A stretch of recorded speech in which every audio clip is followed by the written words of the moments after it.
बसस्टँडवर digitalisation केलं पण ते कितपत सुरू आहे असा सवाल दादरच्या शिवनेरी बसस्टँडवर आल्यावर पडतोय। कारण या ठिकाणी डिजिटलायझेशन संदर्भात लोकांना बसेसच्या माहिती मिळवण्यासाठी स्क्रीन लावण्यात आलेल्या आहेत, पण त्या स्क्रीन बंद पडल्या।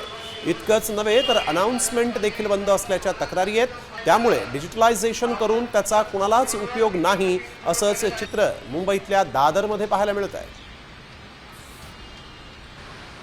मी सध्या दादर येथील शिवनेरी स्टँड जवळ मी उभी आहे। हे शिवनेरीचं स्टँड आहे ज्या ठिकाणी शिवनेरीच्या बसेस निघतात। पुण्याच्या दिशेला जाणाऱ्या या बसेस इथूनच निघतात।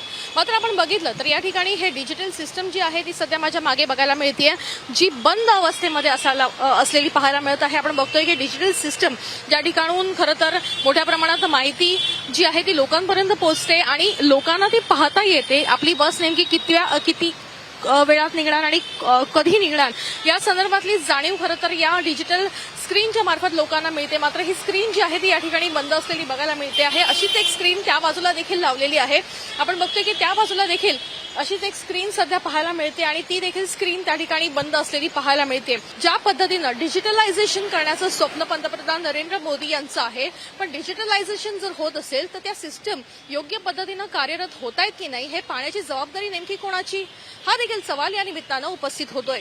कॅमेरापर्सन गणेश काणेसह वैदेही काणेकर, साम टीव्ही न्यूज, मुंबई।